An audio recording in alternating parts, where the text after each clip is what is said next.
My dudes, it is a Wednesday, and you know what that means. It is time, yet again, for another installment of Neptune Park Planet Coaster Series Extraordinaire.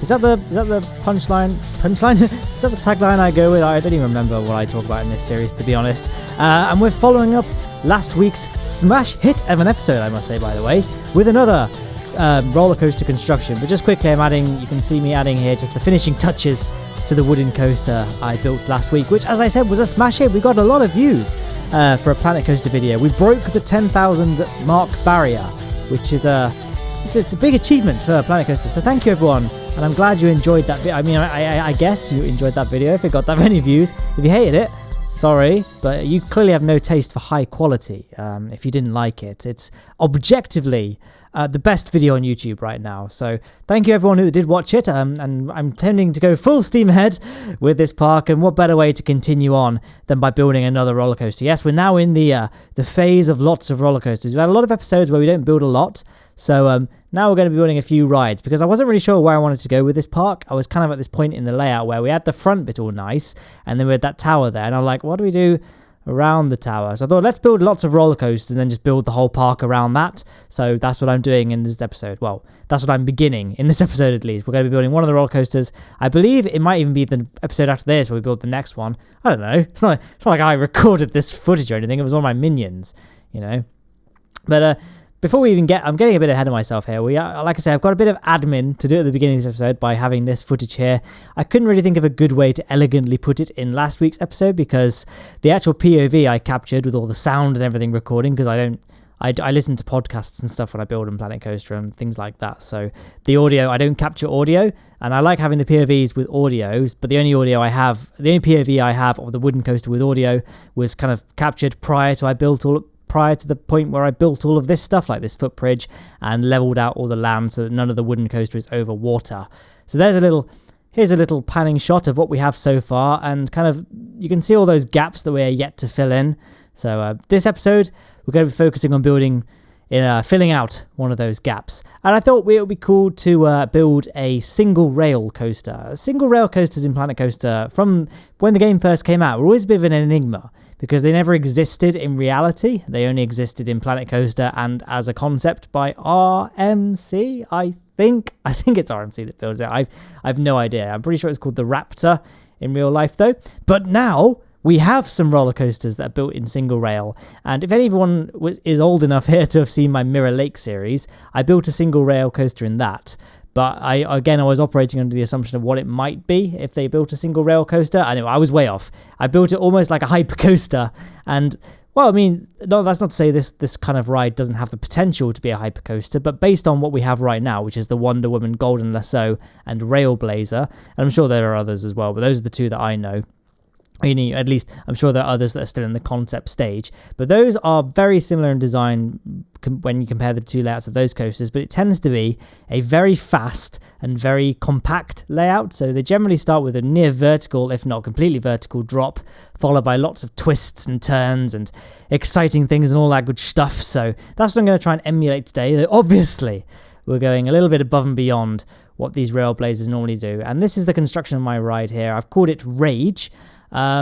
The name doesn't mean anything, but it's a very unruly, rather violent ride. It's not very smooth. So I thought Rage was a rather fitting adjective to describe the experience of the ride. But I kind of like the way I went with this sort of symmetry. So you kind of got this repetition of this small airtime hill, and as you can see, it's mirrored above as well when the trains do a big loop up and then they come and do like a double dip.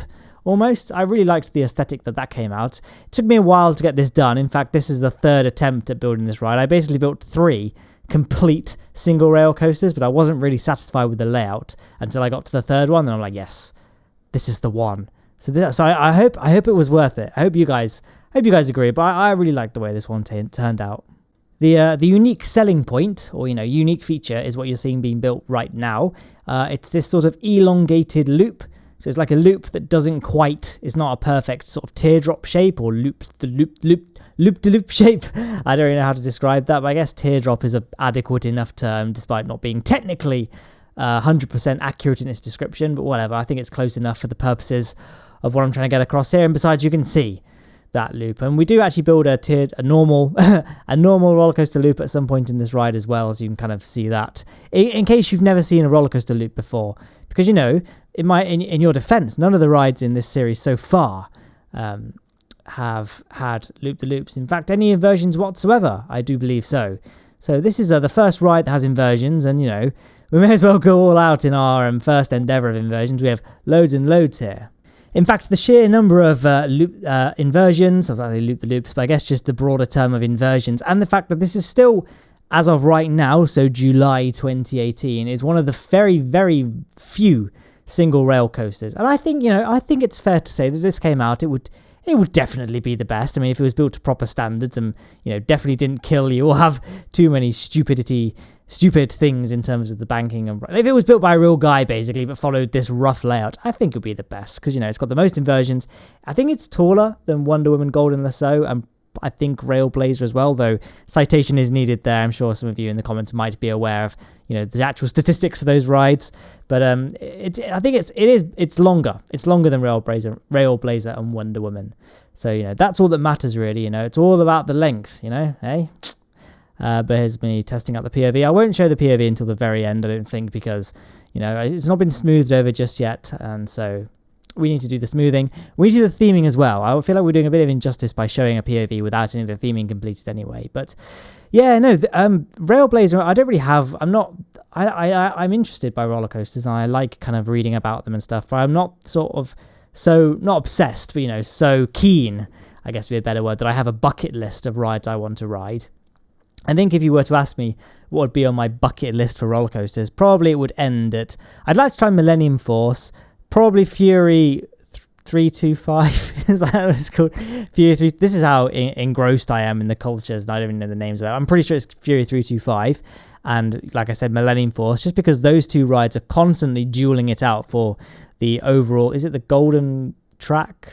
I have no idea actually, but there is the awards for roller coasters each year. It's always either Millennium Force or Fury 325 as they always fight it out to be the best. So those two are constantly ranking, number 1 and number 2 in the world in terms of best roller coasters. So I feel like those kind of have to be on any kind of bucket list by default.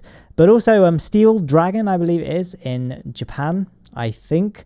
Can't confirm either of those things. I'm pretty sure it's Steel Dragon in Japan. I mean, Steel Dragon, I'm pretty sure is actually it. It's the longest coaster in the world, and for a while it was the fastest as well.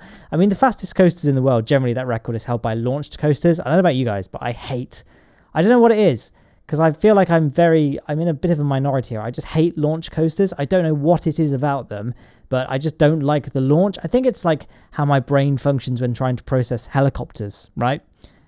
I'm going somewhere with this, I admit that on the surface, helicopters and launched coasters don't necessarily share too many similarities, but I'm going somewhere with this, and that they don't seem to make sense to my mind. An airplane makes sense; it's got wings. A helicopter, how does that even fly?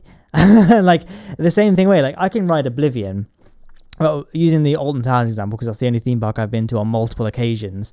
You got Oblivion, which is a vertical drop roller coaster, first of its kind in the world, in fact, where you kind of go up this lift hill, you kind of get to the edge of the vertical drop. I mean, cue the pedant saying it's 87 degrees or whatever, not 90 degrees, so it's not perfectly vertical, but for all intents and purposes, it feels pretty vertical when you're on it.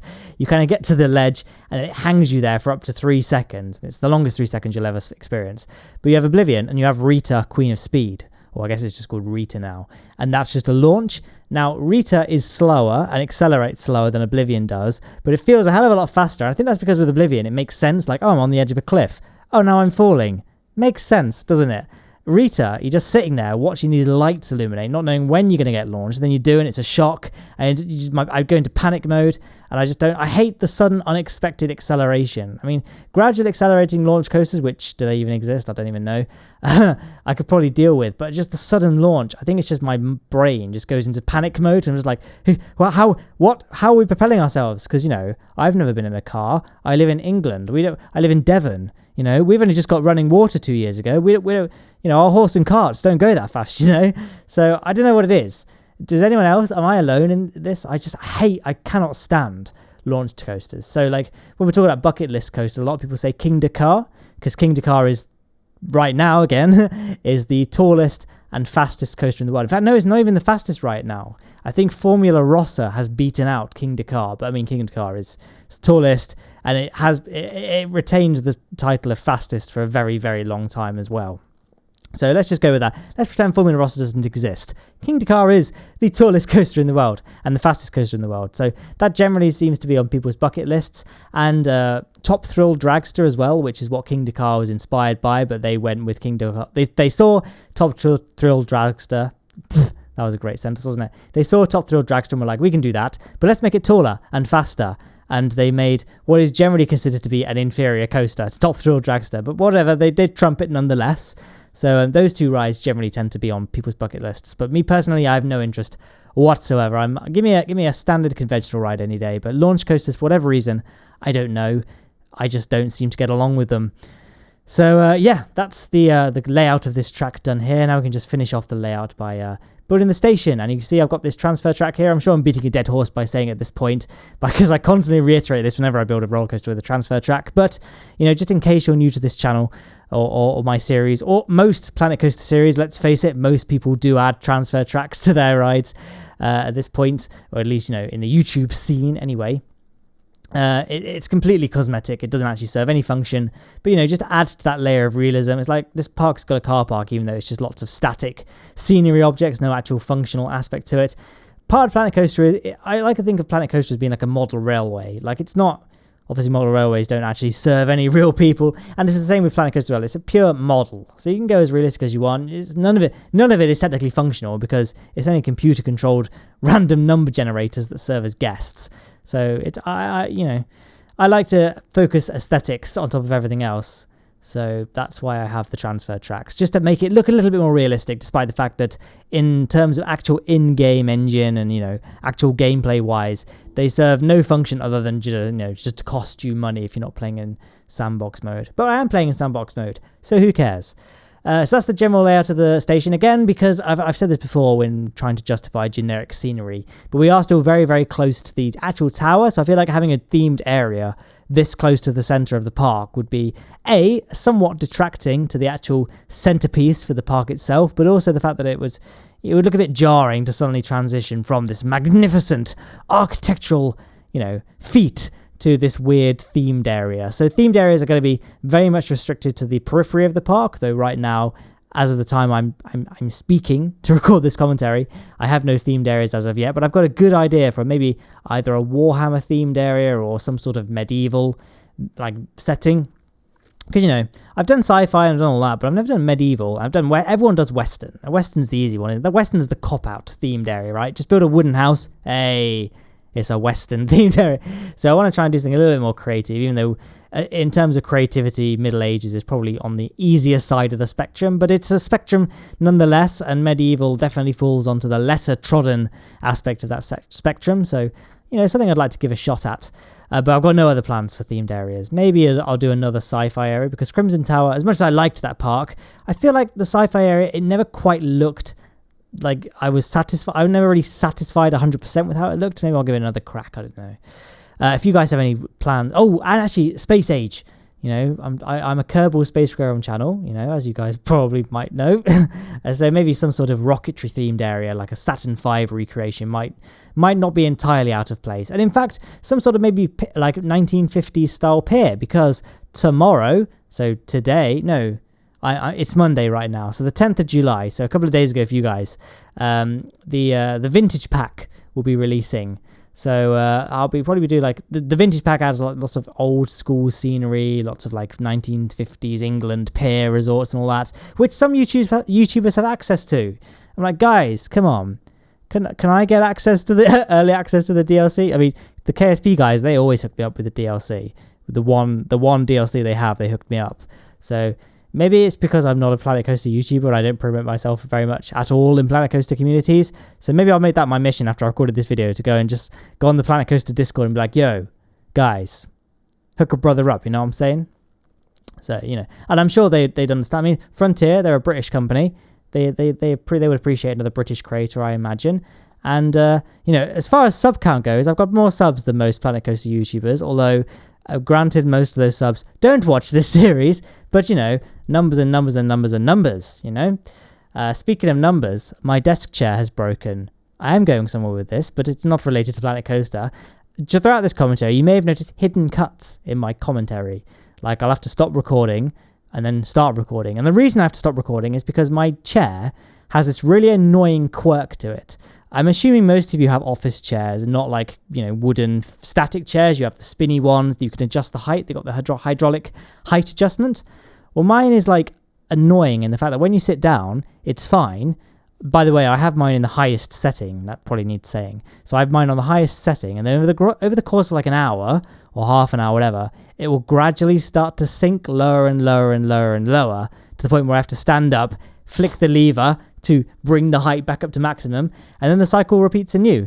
And so it's not like annoying enough where I have to get a new chair right this instant, but I'm like, I could do without this in my life. Having to constantly reset myself every so often. It's just like you're just sitting there and just like, why am I having to look upwards towards my computer monitors?